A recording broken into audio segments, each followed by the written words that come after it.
स्वागत है। अभी हम कीर्तन से स्टार्ट करेंगे। जय राधा माधव कुंज बिहारी, जय राधा माधव कुंज बिहारी, जय गोपीजन वल्लभ गिरिवर धारी, जय गोपीजन वल्लभ गिरिवर धारी, यशोदानंदन व्रज जनरंजन, यशोदानंदन व्रज जनरंजन, यमुना तीरावनचारी, यमुना तीरावनचारी, जय राधा माधव कुंज बिहारी, जय राधा माधव कुंज बिहारी, हरे कृष्णा कृष्णा कृष्णा हरे हरे, हरे राम राम राम हरे हरे, हरे कृष्णा कृष्णा कृष्णा हरे हरे, हरे राम राम राम हरे हरे,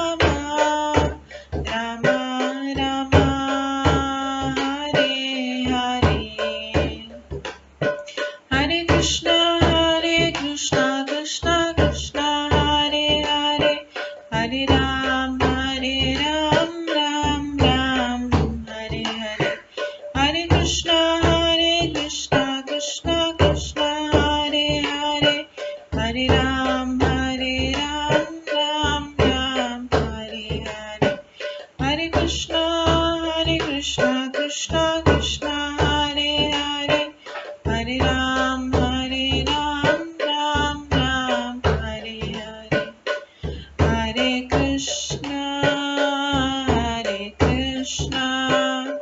कृष्णा कृष्णा हरे हरे, हरे राम राम राम हरे हरे, हरे कृष्णा कृष्णा कृष्णा हरे हरे, हरे राम राम राम हरे हरे, जय राधा माधव राधे, जय राधा गोविंद राधे, जय गौरनिताय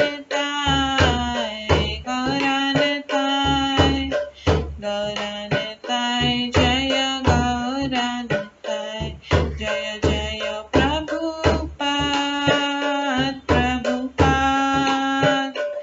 प्रभुपाद जय जय प्रभुपाद, जय जय गुरुदेव जय जय गुरुदेव, नित्य गौर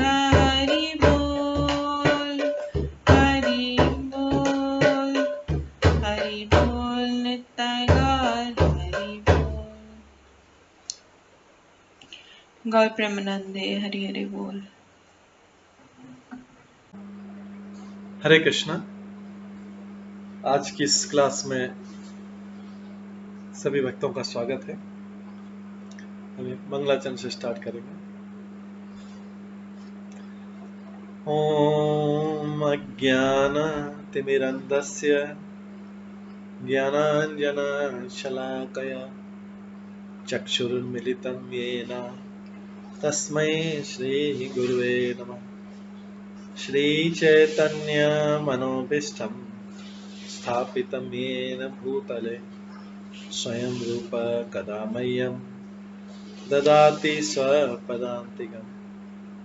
वन्देऽहं श्रीगुरो श्रीयुतपदकमलं श्रीगुरुं वैष्णवांश्च श्रीरूपं साग्रजातं सहगण रघुनाथान्वितं तं सजीवम् साद्वैतं सावधूतं परिजनसहितं कृष्णचैतन्यदेवं श्रीराधाकृष्णपादान् सहगण ललिता श्रीविशाखान्वितांश्च नमो विष्णुपदाय कृष्णपृष्ठाय भूतले श्रीमते भक्तिवेदान्त स्वामिन्निति नामिने। नमस्ते सरस्वती देवे गौरवाणी प्रचारिणे निर्विशेष शून्यवादी पाश्चात्य देशातारिणे। वाञ्छाकल्पतरुभ्यश्च कृपा सिन्धुभ्येव च पतितानां पावनेभ्यो वैष्णवेभ्यो नमो नमः। जय श्री कृष्ण चैतन्य प्रभु नित्यानंद श्री अद्वैत गदाधर शिवासादि गौर भक्तवृंद। हरे कृष्णा कृष्णा कृष्णा हरे हरे हरे राम राम राम हरे हरे। ओम नमो भगवते वासुदेवाय।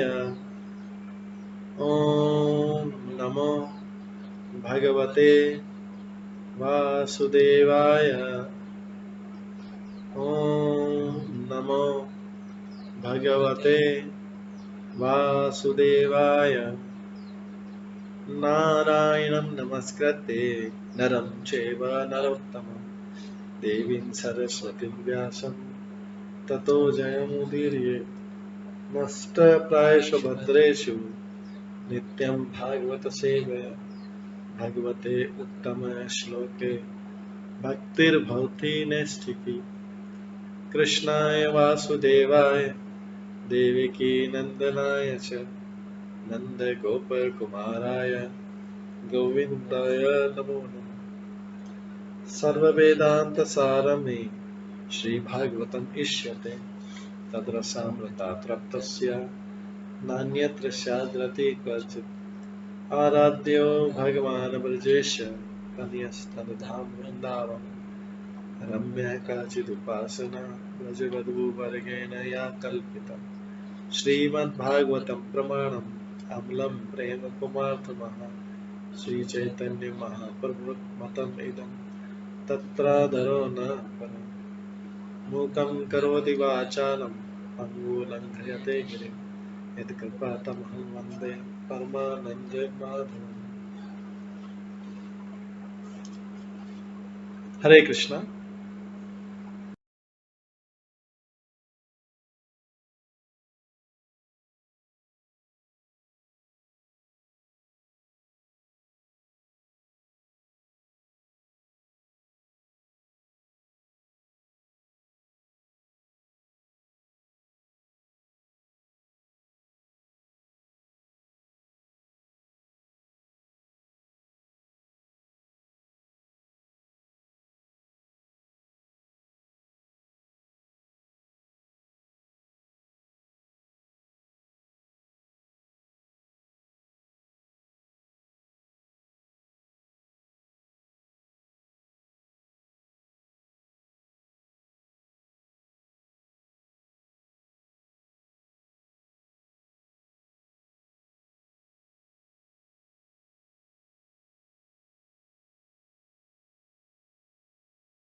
की इस क्लास में सभी भक्तों का स्वागत है।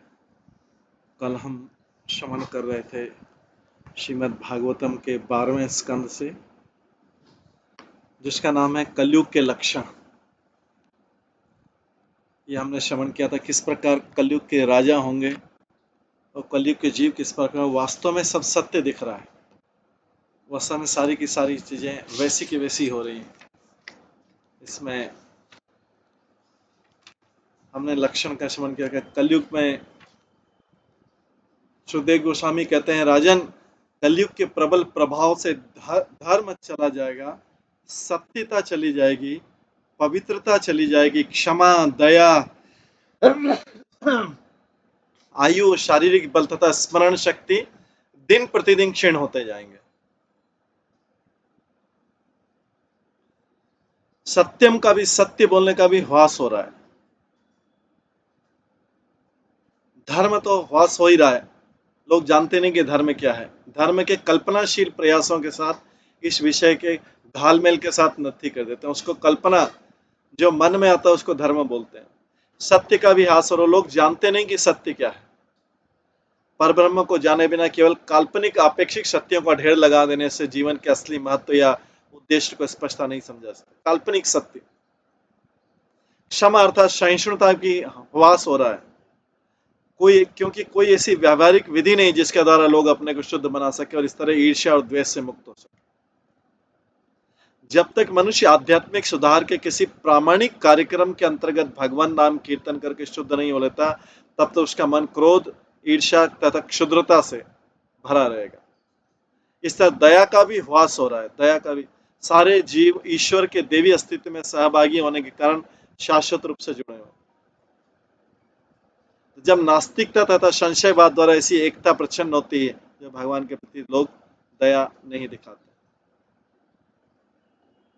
वे अन्य जीवों के कल्याण कार्य को संबोधित करने में अपना स्वार्थ नहीं पहचान पाते। वस्तुतः लोग अपने प्रति भी कतई दयालु नहीं। तो इसमें ऐसा क्यों बोला गया, व्यक्ति अपने प्रति भी दयालु नहीं? क्योंकि अपने आत्मा का ही स्वार्थ नहीं जानता।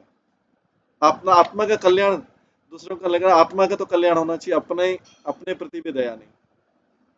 और मदिरा, नशीली दवाओं, तंबाकू, मांसाहार, यौन संयम तथा जो भी इंद्रिय तृप्ति के सस्ते साधन उपलब्ध हो सकते हैं, उनके द्वारा क्रमबद्ध रूप में सीक्वेंशियली अपना विनाश करते रहे। और इन आत्मविनाशी आत्माओं तथा काल के प्रबल प्रभाव से औसत आयु भी घट रही है। लोग जो आधुनिक विज्ञान बताते हैं कि आयु बढ़ रही है, एवरेज आयु, लेकिन वो आंकड़े गर्भपात की क्रूर प्रक्रिया द्वारा मारे जाने वाले लोगों की संख्या को नहीं गिनते।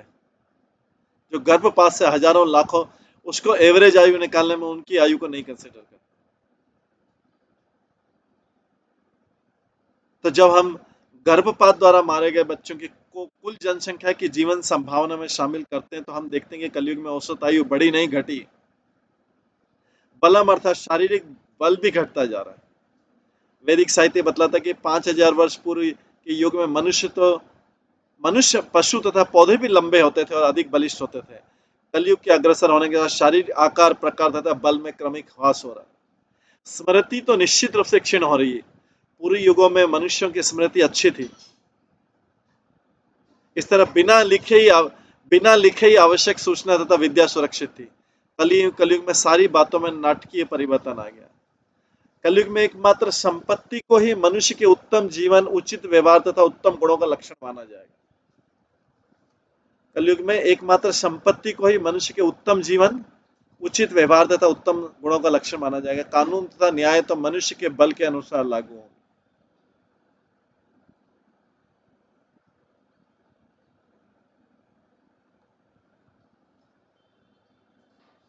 वैदिक कसौटी के अनुसार केवल वो व्यक्ति उच्च श्रेणी का माना जाता था यदि उसका जो आचरण है प्रबुद्ध है। वैदिक शास्त्र के अनुसार यदि किसी व्यक्ति का आचरण वैदिक साधु के अनुसार है, तो उसी को इंटेलिजेंट माना जाता था।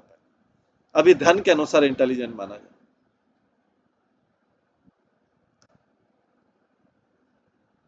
तो प्रत्येक जीव मूलतः सुखी है, क्योंकि सारे जीवों में आत्मा से, क्योंकि सारे जीवों में एक नित्य आध्यात्मिक स्फुलिंग रहता है, जो ईश्वर के देवी सचेतन स्वभाव का भाग होता है। इसलिए आत्मा का तो व्यवहार अच्छा होना चाहिए, लेकिन शरीर के कारण वो दुर्व्यवहार करता है।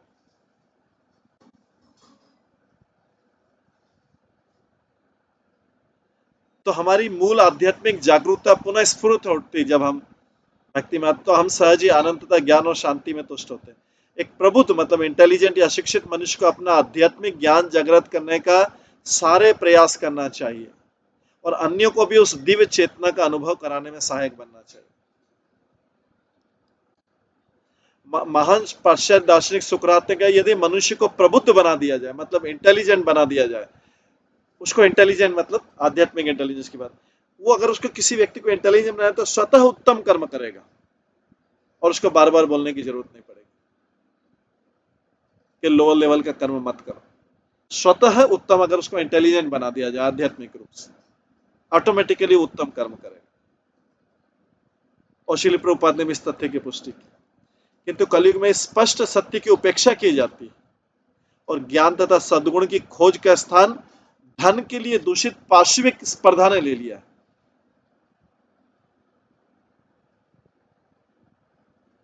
जो लोग इसमें सफल होते हैं आधुनिक समाज के उच्च लोग बन जाते हैं। धन धन के लिए पार्श्विक, दूषित पार्श्विक व्यक्ति पशु भी बन जाता है। धन के लिए पशु जैसा व्यवहार करता है, पशु जैसे चाल चलन करता है।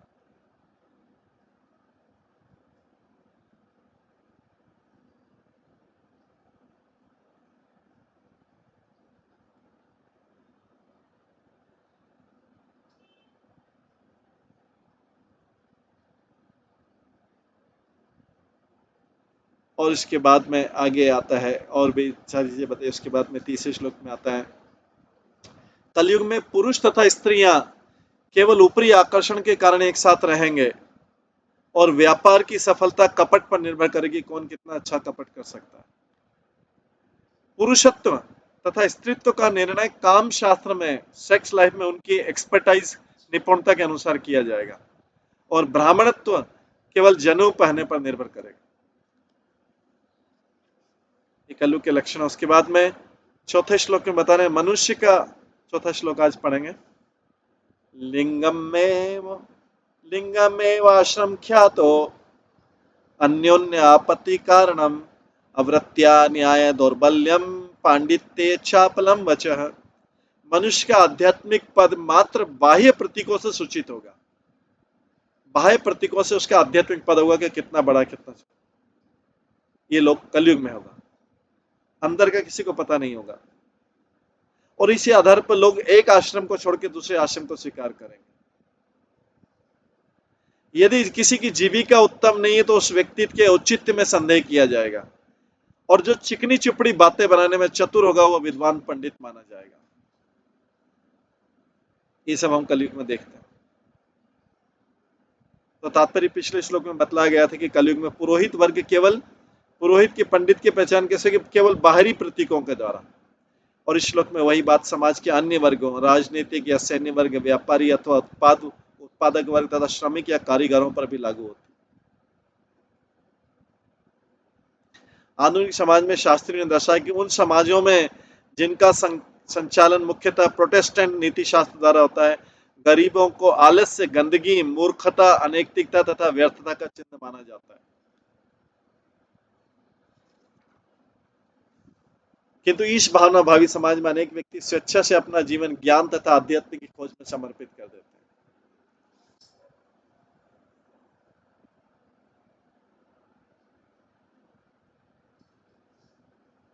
भौतिक उपलब्धि के लिए नहीं। जो कृष्ण भावनामय समाज में अनेक व्यक्ति स्वेच्छा से अपना जीवन किस में समर्पित करते हैं, ज्ञान और आध्यात्मिक खोज में समर्पित कर देते हैं, भौतिक उपलब्धि के लिए नहीं। इस तरह सरल तथा तपस्यामय जीवन के लिए वरीयता, बुद्धि, आत्मसंयम तथा जीवन के उच्च आदर्श के प्रति संवेदनशीलता को सूचित करता है।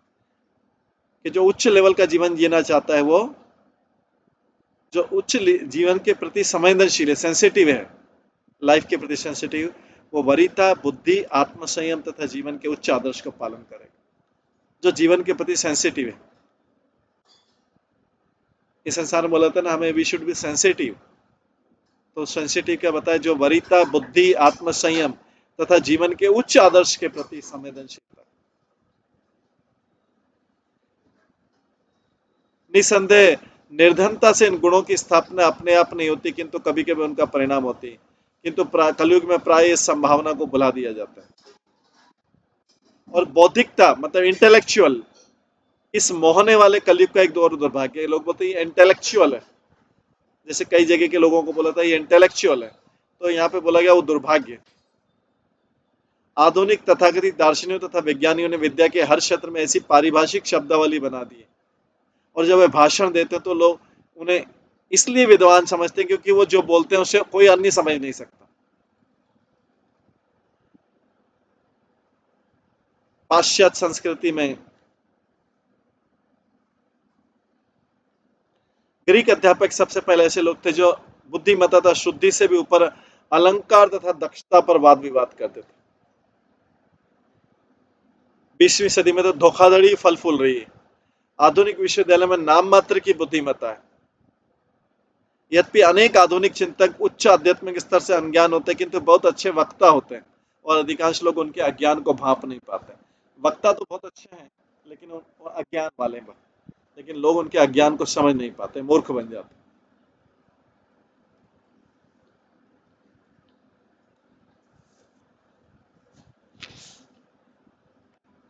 तो लोगों के बुद्धिमानी और रिलेशनशिप के आधार पर होंगे।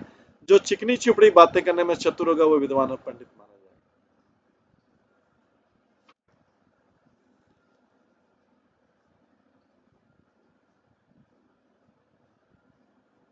5वां श्लोक है, अनाड़त्यातेव साधुत्वे साधुत्वे दंभ एव तु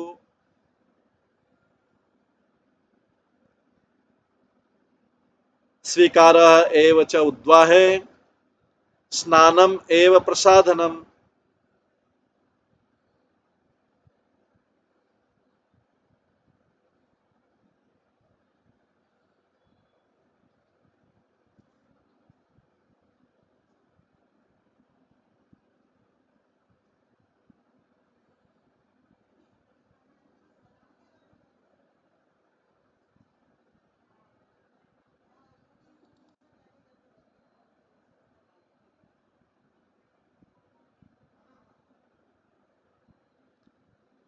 अनाड़त्यातेव साधुत्वे साधुत्वे दंभ एव तु स्वीकारः एव च उद्वाहे स्नानम एव प्रसाधनम।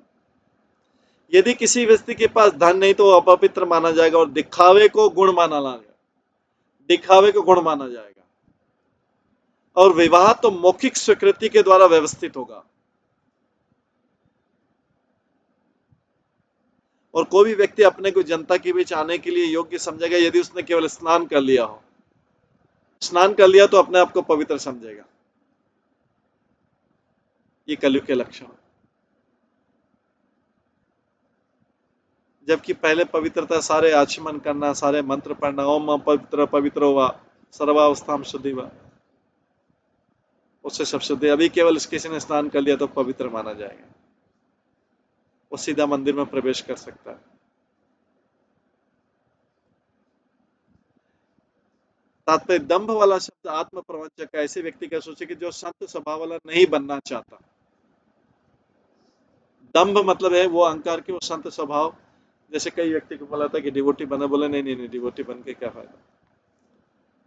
तो दंभ शब्द जो उसके अंदर मिथ्या अहंकार है वो उसको रोकता है,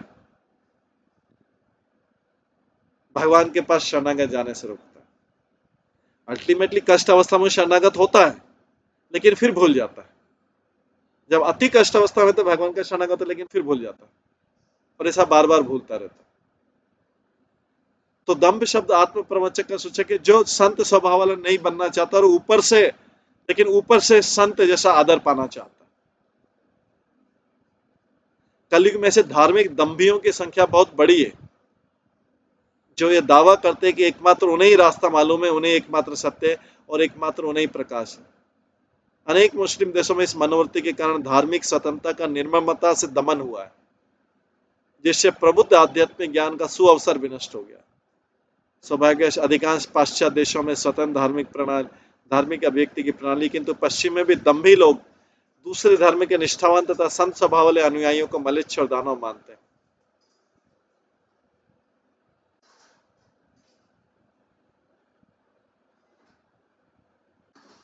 सामान्यतः पाश्चात्य धार्मिक उन्मादी अनेक बुरी आदतों से ग्रस्त रहते हैं। धूम्रपान, सुरापान, अवैध यौन संबंध, द्रुत कीड़ा तथा पशु हत्या। यद्यपि कृष्ण भावनावत आंदोलन के अनुयायी अवैध यौन, नशा तथा जुआ खेलना तथा पशु हत्या का बहिष्कार करते हैं। यद्यपि वे अपना जीवन ईश्वर के निरंतर महिमा गान में समर्पित कर देते हैं, किंतु दंभी लोग यह दावा करते हैं कि ऐसी कठोर तपस्या तथा ईश्वर भक्ति शैतान की चाल है। इस तरह पापी लोग धार्मिक बन जाते हैं और संतों को असुरी करार देते हैं। पापी लोग अपने आप को धार्मिक डिक्लेयर करते हैं और संतों को जो है वो असुरी बोल देते हैं। आध्यात्मिकता की प्रारंभिक अनिवार्यताओं को समझने पाने की दयनीय स्थिति, दयनीय असमर्थता कलयुग का प्रधान लक्षण है। इस युग में विवाह प्रथा का अवमूल्यन होगा। निश्चय विवाह प्रमाण पत्र को कभी कभी रूखेपन से कागज का टुकड़ा करके ठुकरा दिया जाएगा। विवाह के आध्यात्मिक प्रयोजन को भुलाते हुए, उसका कोई स्पिरिचुअल एम है उसको भुलाते हुए, यौन को मतलब सेक्स को ही ग्रस्त जीवन का उद्देश्य मानते हुए, कामी पुरुष तथा स्त्रियां कानूनी रिश्ते के उत्तरदायित्व और कष्टप्रद औपचारिकताओं के बिना धड़ल्ले से यौन व्यापार में रत रहेंगे, धड़ल्ले से सेक्स करें। ऐसे मूर्ख लोग प्रस्तुत करते हैं कि यौन स्वाभाविक है, किंतु यदि यौन स्वाभाविक है तो गर्भावस्था तथा शिशु जन्म भी स्वाभाविक है। अगर यौन सेक्स स्वाभाविक है, नेचुरल है, तो फिर उससे जो बच्चा होना है वो भी स्वाभाविक, गर्भावस्था भी स्वाभाविक है। तो उतने ही बच्चे उत्पन्न होने चाहिए जितनी बार सेक्स, अगर सेक्स स्वाभाविक है। बच्चा होना भी स्वाभाविक है सेक्स के बाद, गर्भावस्था भी स्वाभाविक, लेकिन उसको मार दिया जाएगा। और शिशु के लिए स्वाभाविक है कि वो माता पिता द्वारा स्नेहपूर्वक पाला जाए और जीवन भर वही उसके माता पिता रहे, माता पिता बदलते भी नहीं जाए, दूसरी मैरिज नहीं हो, ये भी स्वाभाविक है। अगर सेक्स स्वाभाविक है तो बच्चा होना, गर्भावस्था धारण करना भी स्वाभाविक, उस सेक्स के बाद गर्भावस्था, उसके बाद बच्चा होना भी स्वाभाविक, और बच्चे का पालन होना भी स्वाभाविक, और बच्चे के सेम माता पिता रहे, ये भी होना स्वाभाविक। तो मनोवैज्ञानिक अध्ययन रात की पुष्टि करते कि शिशु की रेख देख माता तथा पिता दोनों को रहे हैं, अतः स्पष्ट है कि यौनाचार के साथ स्थायी व्यवस्था का विवाह का होना भी स्वाभाविक, सेक्स के साथ साथ परमानेंट मैरिज होना भी स्वाभाविक है।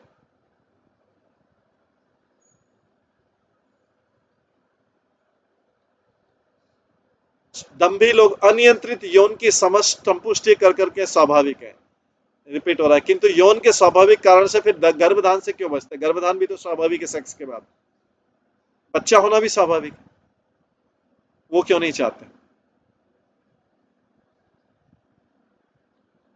गर्भाधान धारण से बचने के लिए गर्भ निरोधों का इस्तेमाल करते हैं, जो निश्चय वृक्षों पर नहीं उगते हैं, वो भी आर्टिफिशियल है।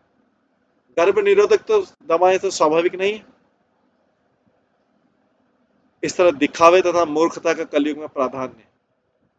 इस श्लोक का समापन इस कथन से होता है कि वर्तमान युग में लोग अपने शरीरों को इस श्लोक का समापन इस कथन से होता है कि वर्तमान युग में लोग अपने शरीरों को समुचित रीति से अलंकृत नहीं करेंगे, धार्मिक रीति से अलंकृत नहीं करेंगे, कम कपड़े पहन के अपने अंगों का दिखावा करेंगे, वो अलंकृत होगा। और धार्मिक आभूषणों से अपने शरीर को अलंकृत नहीं करेंगे, वो जो अलंकार पहनना चाहिए उसको नहीं करके वो अपने मनमाने ढंग से अलंकृत करेंगे, मनमाने ढंग से कपड़े पहनेंगे और इस तरीके से अपने आप को अलंकृत करने का आर्टिफिशियल काल्पनिक तरीके से करेंगे, कम कपड़े पहनेंगे, वेस्टर्न क्लॉथ पहनेंगे और इस तरीके से अपने आप को अलंकृत करने का, सबको आकर्षित करने का, सबको अपनी तरफ आकर्षित करने का इस प्रकार से, और धार्मिक आभूषण अलंकृत नहीं करें।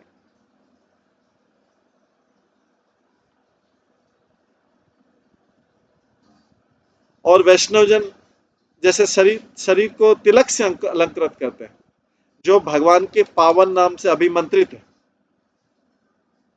किंतु कलयुग में धार्मिक तथा भौतिक औपचारिकताओं का बिना समझे सूझे बहिष्कार किया जाएगा।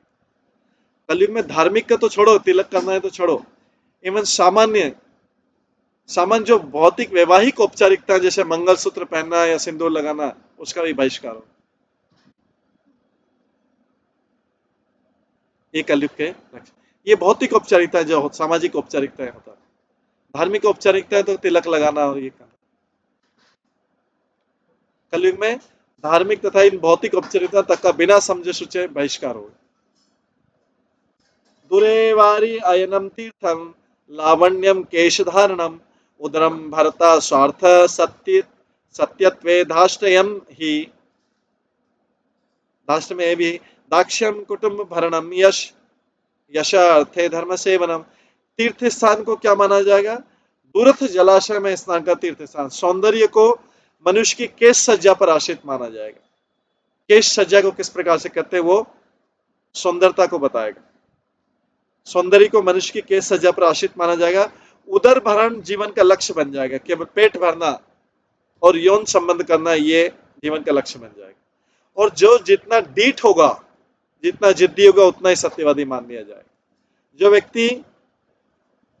जो व्यक्ति केवल परिवार का पालन पोषण कर सकता है वो दक्ष समझा जाएगा, वो एक्सपर्ट समझा, चाहे वो आध्यात्मिकता में कुछ भी नहीं।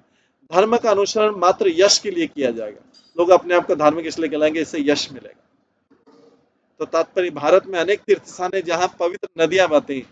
मूर्ख लोग इन नदियों में स्नान करके अपने आप को पापों से मुक्ति की चाह करते हैं, किंतु वे इन स्थानों में निवास करने वाले विद्वान भगवत भक्तों से उपदेश नहीं ग्रहण करते।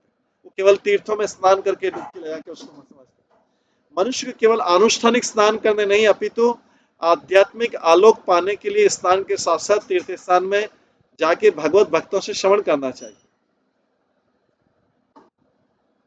इस युग में लोग विभिन्न शैलियों से अपने केशों को व्यवस्थित नहीं करते थकते, अलग अलग तरीके से हेयर स्टाइल, और इस तरह मुखमंडल के सौंदर्य और कामुकता को बढ़ाने के लिए, और इस तरह अपने को ऐसा आकर्षित करें कि लोगों में कामुकता बढ़े। मुखमंडल के सौंदर्य कामुकता को बढ़ाना। वे नहीं चाहते कि वास्तविक सौंदर्य तो हृदय के भीतर से आत्मा से आता है, और केवल वही व्यक्ति सही अर्थ में आशक है जो शुद्ध है, जो आत्मा से शुद्ध है, वही व्यक्ति वास्तव में आकर्षक है। जो जो इस युग में कठिनाइयां बढ़ती जाएंगी, उदर भरण को सफलता का चिन्ह मान लिया जाएगा, और जो केवल अपने परिवार का भरण पोषण कर सकता है उसी को बुद्धिमान माना जाएगा, चाहे किसी भी तरीके से भरण पोषण। और धर्म का पालन अगर लोग करेंगे तो केवल यश पाने के लिए करेंगे, और भगवान की किसी अनिवार्य जानकारी के बिना धर्म पालन करेंगे। भगवान की जानकारी के बिना भी वो धार्मिक कहलाएंगे।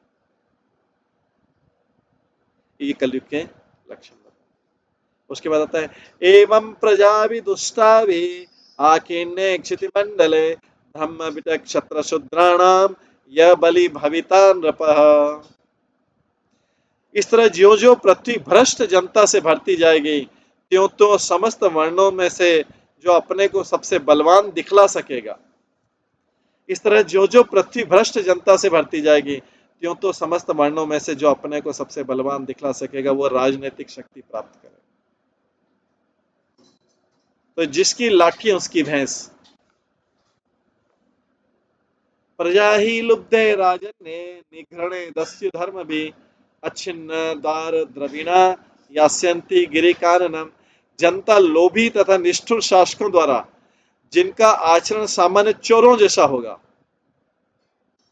अपनी पत्नियां तथा संपत्ति छीन लाने पर पर्वतों तथा जंगलों की ओर पलायन कर जाएंगे।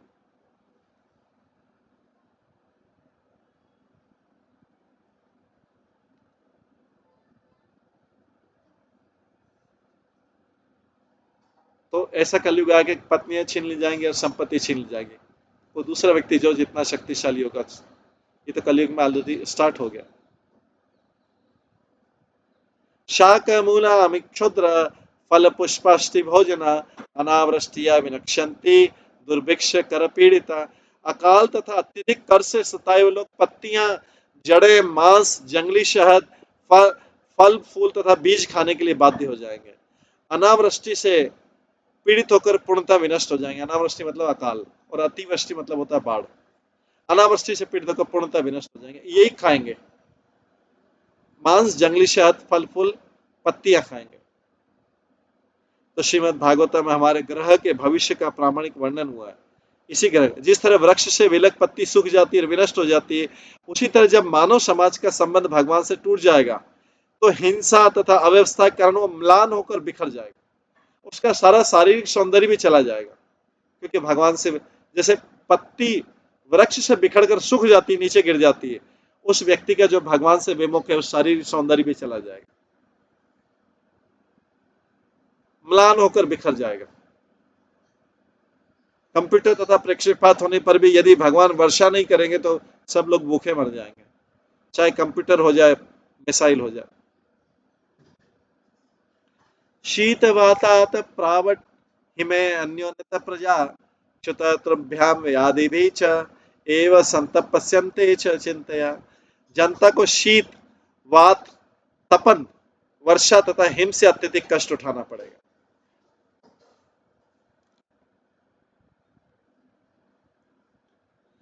जनता को शीत, वात, वात मतलब वायु का रोग, शीत, वात, तपन, उष्मा का रोग, हीट, जैसे कफ, पित्त, वात, पीत मतलब तपन, कफ, पित्त, वात। जनता को शीत, वात, तपन, वर्षा तथा हिम से अत्यधिक कष्ट उठाना पड़ेगा। लोग आपसी झगड़ों में भूख, प्यास, रोग तथा अत्यधिक चिंता से पीड़ित रहे। आपसी झगड़ों का भूख, प्यास, रोग तथा अत्यधिक चिंता से पीड़ित रहे। त्रिशंत विशंति वर्षाणी परमायु कलो नृणाम। कलयुग में मनुष्य की अधिकतम आयु 50 वर्ष हो जाएगी, अधिकतम आयु, मतलब बाकी एवरेज तो नीचे रहेगी। क्षीयमाणेषु देहेषु देहिनाम कलिदोषतः वर्णाश्रम व्रताम धर्मे नष्टे वेद पथे नृणाम। पाषण्य प्रचुरे धर्मे दस्यु प्रायेषु राजसु चौर्यानृत व्रथा हिंसा नाना वृत्तिषु वेनरसु शूद्र प्रायेषु वर्णेषु अच्छगा प्रयासु धेनुषु ग्रहे प्रायेषु वैश्रमेषु यौन प्रायेषु बंधुषु अणुप्रायस्वौषधीषु शमी प्रायेषु स्थानुषु विद्युत प्रायेषु मेघेषु शून्य प्रायेषु सद्यसु इत्थं कलो गतप्रियाय जनेषु खरधर्मिषु धर्ममात्रेण सत्वेन भगवान् तरिष्यति।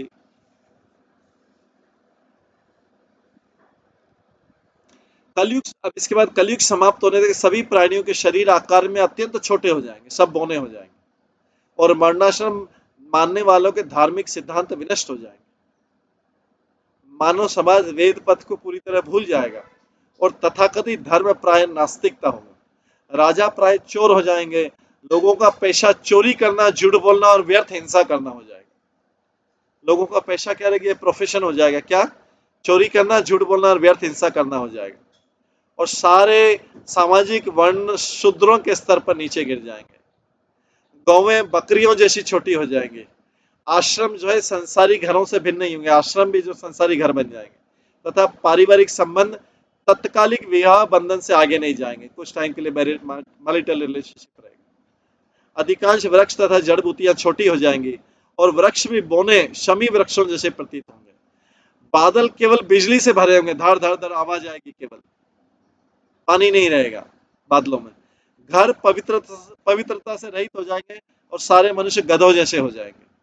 उस समय जब ये सारी स्थितियों की भगवान पृथ्वी पर प्रकट होंगे और वे शुद्ध सत्वगुण की शक्ति से कर्म करते हुए शाश्वत धर्म की रक्षा करेंगे, उस समय भगवान ही प्रकट होंगे। ये स्थिति आने तात्पर्य इन लोकों में यह महत्वपूर्ण बात की गई कि इस युग में तथाकथित धर्म नास्तिक होंगे, पाश्चात्य भी प्रचुर धर्म है। भागवत की पुष्टि में हाल में संयुक्त राज्य के सर्वोच्च न्यायालय ने आदेश दिया कि धर्म होने के लिए विश्वास की प्रणाली में किसी परम पुरुष को मान्यता देना आवश्यक नहीं है। मतलब कोर्ट में डिक्लेयर कर रहे हैं कि किसी पुरुष को मानने की जरूरत नहीं धर्म में, आप नास्तिक भी एक धर्म है। ये नहीं, प्राच्य देशों से लाए गए अनेक नास्तिक शून्यवादी विश्वास प्रणालियों ने अधिक नास्तिक वैज्ञानिक का ध्यान आकर्षित कर दिया, जो प्राच्य तथा पाश्चात्य शून्यवाद की समानताओं की स्थापना अलंकारिक रहस्यमय पुस्तकों में करते हैं। इस श्लोक में अनेक कलयुग के अनेक नीरस लक्षणों का स्पष्ट है। कलयुग पूरा नीरस हो जाएगा, रस रहित हो जाएगा पूरा।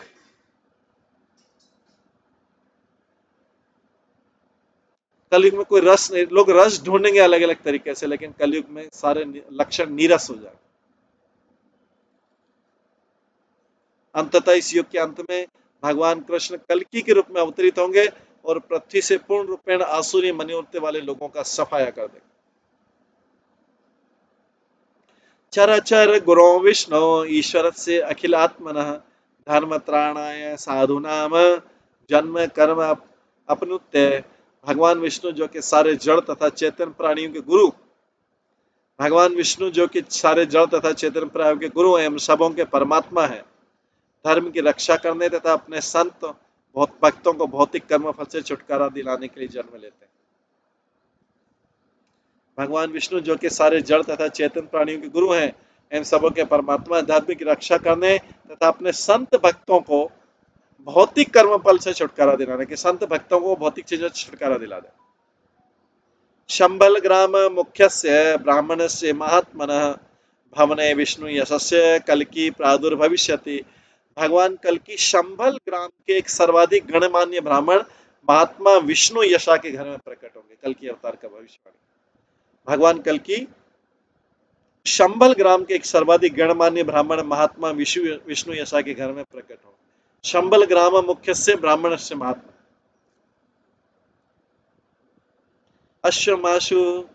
अश्वमाशु मारुह्य देवदत्तम जगत्पति असिना साधु दमनमस्ते ऐश्वर्ये गुणान्वितः। अश्वम आशु आरुह्य, ब्रह्मांड के स्वामी भगवान कल्कि अपने तेज घोड़े देवदत्त पर सवार होंगे।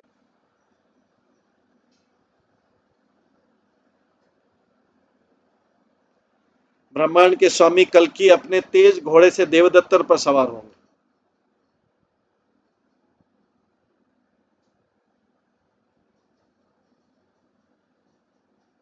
ब्रह्मांड के स्वामी भगवान कल्कि अपने तेज घोड़े देवदत्त पर सवार होंगे और हाथ में तलवार लेकर ईश्वर के 8 योग वैश्वर्यों तथा 8 विशेष गुणों को प्रदर्शित करते हुए पृथ्वी पर विचरण करेंगे। वे अपना अद्वितीय तेज प्रदर्शित करते हुए तेज गति से सवारी करते उन करोड़ों चोरों का वध करेंगे जो राजाओं के वेश में रहने का दुस्साहस कर रहे हैं। ये कल्कि की भविष्यवाणी, कल्कि ऐसे होंगे, मारने का ही काम करेंगे खाली। तेज घोड़े देवदत्त पर सवार होकर हाथ में तलवार लेकर। अब वो ज्ञान से नहीं करेंगे, अब वो ज्ञान से जैसे चैतन्य महाप्रभु कर रहे वैसे नहीं करेंगे। अब तलवार हाथ में लेकर अपने विशेष गुणों का प्रदर्शन पृथ्वी पर विचरण करेंगे। अपना अद्वितीय तेज प्रदर्शित करते, तेज सवारी से करते उन करोड़ों चोरों को मार देंगे, वध कर देंगे जो राजाओं के वेश में करने का दुस्साहस, मतलब सीधे मारने काटने का काम करेंगे।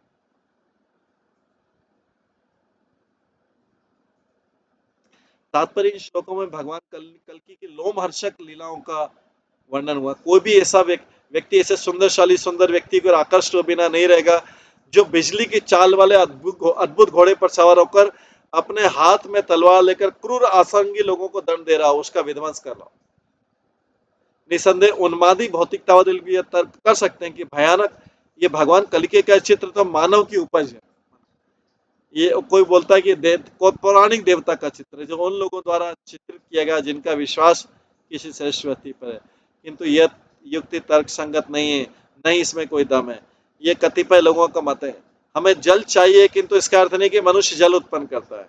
हमें भोजन, ऑक्सीजन तथा अन्य बहुत सी वस्तुओं की आवश्यकता होती है जिन्हें हम उत्पन्न नहीं करते, क्योंकि हमारा सामान्य अनुभव है कि हमारी आवश्यकताएं बाह्य जगत में विद्यमान प्राप्त वस्तुओं के अनुरूप आते हैं। भगवान की आवश्यकता से सूचित है होता है कि भगवान का अस्तित्व है।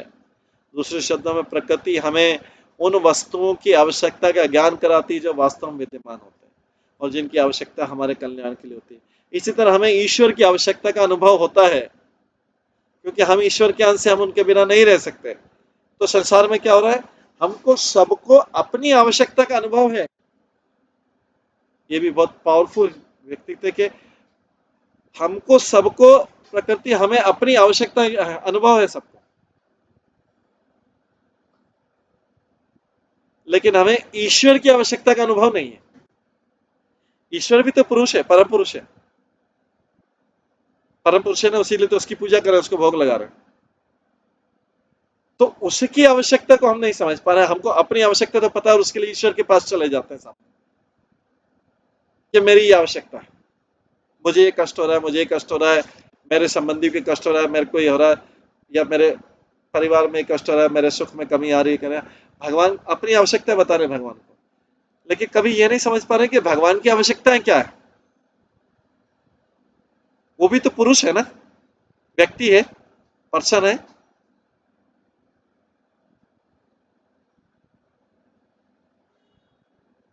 तो जो भक्त लोग हैं वो अपने आप को ईश्वर क्या समझते हैं और उनकी आवश्यकता को जाने बिना रह सकते, इसलिए भक्त क्या करते हैं, केवल मात्र ईश्वर की आवश्यकताओं को पूरी करते रहते हैं। उसी के लिए भक्ति करते हैं कि ईश्वर की जो आवश्यकता है, भगवान की क्या आवश्यकता है, हमसे क्या आवश्यकता है उनकी। तो भगवान इन रिटर्न रेसिप्रोकेशन के रूप में, आदान प्रदान के रूप में, भगवान तो मनुष्य की आवश्यकता है वैसे नास्तिक की भी पूरी कर रहे हैं, तो भक्त की क्यों नहीं पूरी करेंगे। तो लेकिन भक्त जानता है नहीं, मुझे समझना है भगवान की आवश्यकता है क्या। उन्होंने तो कभी आवश्यकता बोली नहीं, हम तो बोल सकते हैं, हम तो जोर जोर से चिल्ला सकते हैं, बोल सकते हैं अपनी आवश्यकताओं के बारे में, भगवान के ऊपर रो सकते हैं, गा सकते हैं, कोई भी कष्ट हो रो सकते हैं, गा सकते हैं, अपने आंसू बहा सकते हैं। लेकिन भगवान तो आंसू नहीं बहाएंगे, भगवान की आवश्यकता को कौन जानेगा।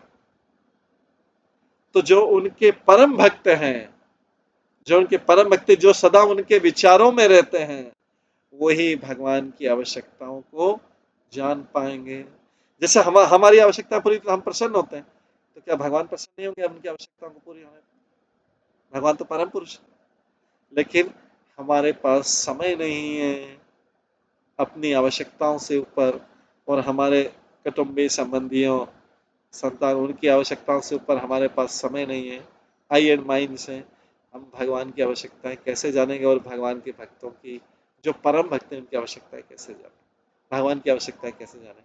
भगवान भी तो पुरुष है, भगवान भी तो पुरुष है, नहीं है क्या पुरुष? नहीं तो फिर उनको पूजा क्यों करते हैं, उनको भोग क्यों लगाते हैं अगर पुरुष नहीं? अगर खाली पत्थर की मूर्ति या मार्बल की या ब्रास की मूर्ति है या फोटो है, हम उनको भोग लगा रहे हैं, हम उनकी स्तुति कर रहे हैं, पुरुष है तो पुरुष की आवश्यकता है, क्योंकि हमारी आवश्यकता की तो हम दुआई कर रहे हैं, हमेशा करते थे। तो इसलिए कलयुग के अंत में यही ईश्वर बलशाली कल की अवतार के रूप में प्रकट होगा और असुरों के दूषण का सफाया कर देगा, जो केवल आई एंड माइंड में है। असुर प्रवृत्ति मतलब आई एंड माइंड।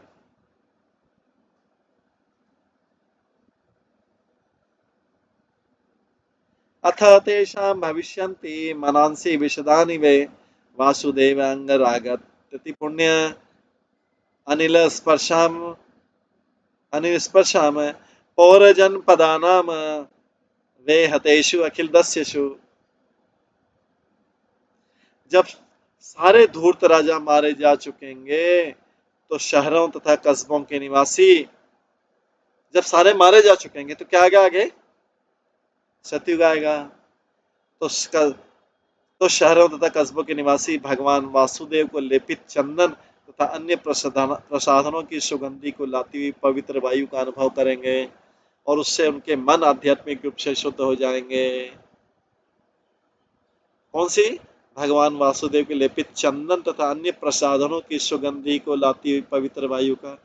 भगवान के शरीर से जब भगवान को चंदन लेपित किया जाता है और भगवान को अलग अलग तरीके का सुगंधित ऑयल, सुगंधित तेल ये लगाया जाता है, तो उससे पवित्र आयु वायु का अनुभव करेंगे, उससे मन आध्यात्मिक रूप से शुद्ध होगा। तात्पर्य ऐसे महान वीर द्वारा नाटकीय ढंग से बचाए जाना जो भगवानों एक दिव्य अनुभव होगा। कलयुग के अंत में असुरों की मृत्यु के साथ साथ बाद में सुगंधित वायु चलेगी, और जिससे वातावरण अत्यंत मनमोहक हो जाएगा, क्योंकि सारे असुर मारे जाएंगे। तब क्या होगा? तेषाम प्रजा विसर्गश्च स्थविष्ट संभविष्यति वासुदेवे भगवती सत्वमूर्तो हृदय स्थिते। जब भगवान वासुदेव बचे हुए नागरिकों के हृदय में अपना दिव्य सात्विक रूप में प्रकट होंगे, बाकी जो बचे हुए नागरिक होंगे वो दिव्य सात्विक होंगे, तो भगवान उनके हृदय में प्रकट होंगे और फिर से वे पृथ्वी की जनसंख्या को काफी बढ़ा देंगे।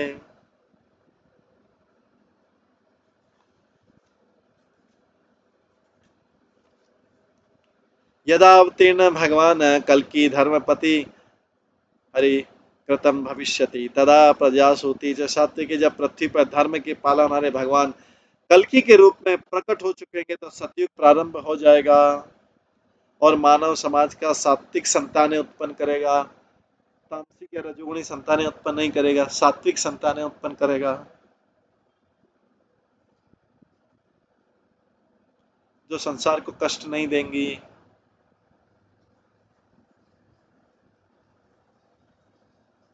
यदा चंद्रश्च सूर्यश्च तथा तिष्य बृहस्पति एक राशो समेष्यन्ति भविष्यति तदा कृतम। जब चंद्रमा सूर्य तथा बृहस्पति एक साथ कर्कट राशि में होते हैं और तीनों ही एक ही समय पुष्य नक्षत्र में प्रवेश करते हैं, ठीक उसी क्षण सतयुग का प्रारंभ होता है। कब होता है? जब चंद्रमा सूर्य तथा बृहस्पति एक ही साथ कर्कट राशि में होते हैं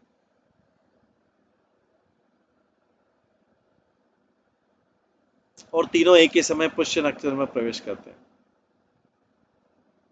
ये अतीता वर्तमाना ये भविष्यन्ति च पार्थिवा ते ते उद्देश्यत प्रोक्ता वंशी या सोम सूर्य। इस तरह मैंने सूर्य तथा चंद्र वंशों, भूत वर्तमान तथा भविष्य के सारे राजाओं का वर्णन कर दिया है।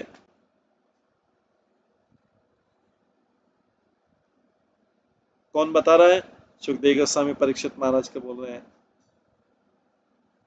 आरभ्य भवत जन्म यावत नंद अभिषेचनम एतत् वर्ष सहस्त्रम तु शतम पंचदशोत्तरम। तुम्हारे जन्म से लेकर राजा नंद के राज तिलक तक, एक राजा नंद दूसरा है जो जो कलयुग में आएगा, बताया गया जिसका पहले वर्णन, तुम्हारे जन्म से लेकर मतलब परीक्षित लेकर राजा नंद के तक 1150 वर्ष बीत चुके हैं। यद्यपि सुखदेव गोस्वामी इसके पूर्व राजवंशों के लगभग 1500 वर्ष तक वर्णन कर चुके हैं, किंतु ऐसा समझा जाता है कि कुछ राजाओं के बीच के समय में अति व्याप्ति हो, इसलिए इस तिथि क्रम को प्रामाणिक मान लेना चाहिए। सप्तीषणाम तु यो पूर्वे दृश्यते उदितो दिवा तयोस्तु मध्ये नक्षत्रम दृश्यते यत्सम निशि।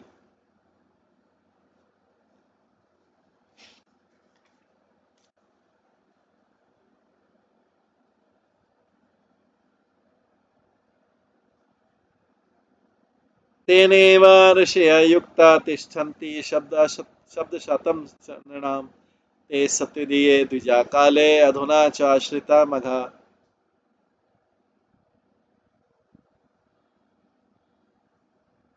सप्तऋषि मंडल के 7 तारों से पुलह तथा क्रतु ही रात्रिकालीन आकाश में सबसे पहले उदय होते हैं।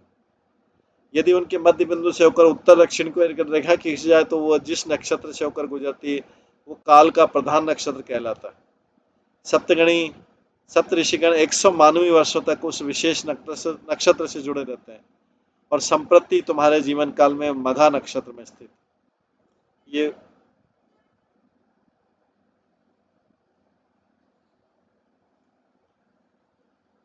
सुखदेव गोस्वामी परीक्षित महाराज को बता रहे हैं।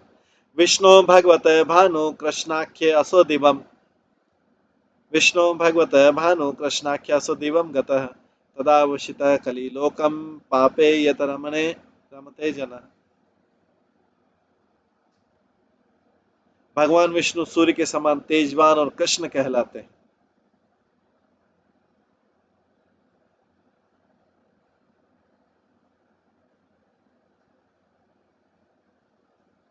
जब वे वैकुंठ लोग वापस चले गए तो कली ने इस जगत में प्रवेश कर लिया और तब लोग पाप कर्मों में आनंद लेने लग रहे हैं। लोग किस लिए आनंद कैसे ले रहे हैं? पाप कर्मों में आनंद ले रहे हैं।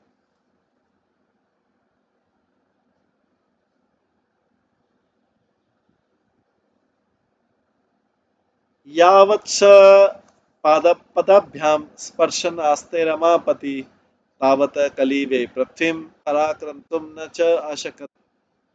जब तक लक्ष्मीपति भगवान श्री कृष्ण अपने चरण कमलों से पृथ्वी का स्पर्श करते रहे, जब तक लक्ष्मीपति भगवान श्री कृष्ण अपने चरण कमलों से पृथ्वी का स्पर्श करते तब तक कली इस लोक को वश में करने में असमर्थ रहा।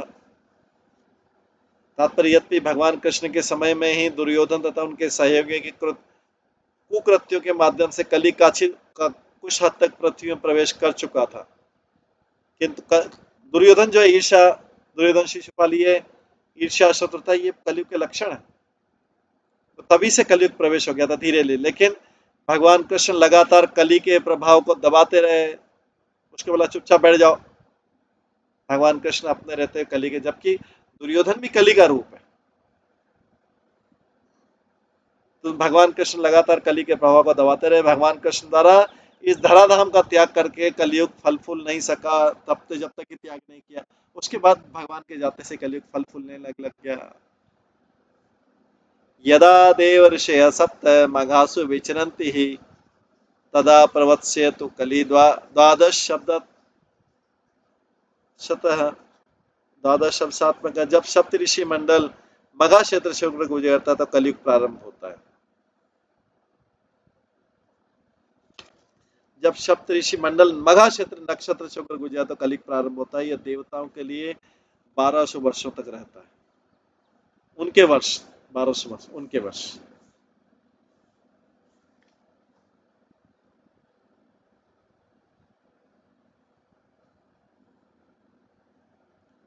और जब चंद्रमा सूर्य बृहस्पति एक साथ कर्कट राशि में होते और तीनों एक पुष्य नक्षत्र में प्रवेश करते हैं, उस समय सतयुग होता है। तो पुष्य नक्षत्र में जब ये प्रवेश करते हैं तो सतयुग होता है। और मघा नक्षत्र में से होकर सप्तऋषि मंडल गुजर जाता है तो कलयुग प्रारंभ होता है। और ये देवताओं के 1200 वर्षों तक रहते। मतलब पृथ्वी के हो गए 4,32,000 साल।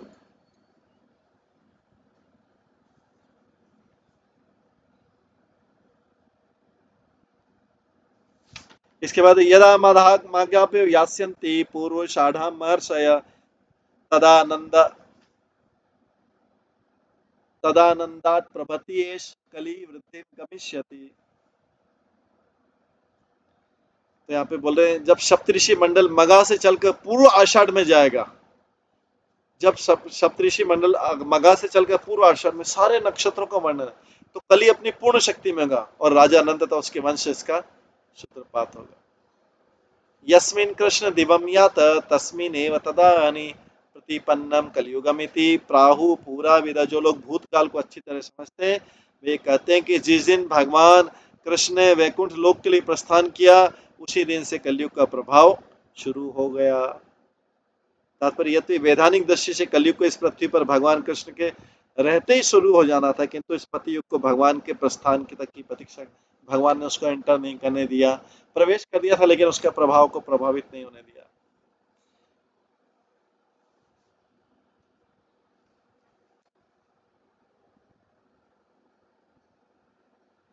दिव्यब्दानां सहस्र अन्ते चतुर्थे तु पुनः कृतम भविष्यति तदा नृणाम मन आत्म प्रकाशकम।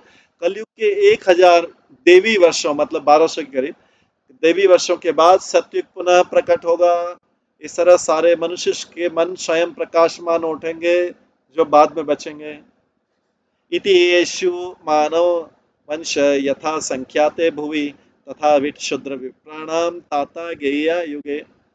इस प्रकार मैंने मनु के राजवंश का वर्णन किया जिस रूप में यह पृथ्वी पर विख्यात है वो कह सुनाया। इस प्रकार से विविध युगों में रहने वाले वैश्यों शूद्रों तथा ब्राह्मणों के इतिहास का अध्ययन किया जा सकता है।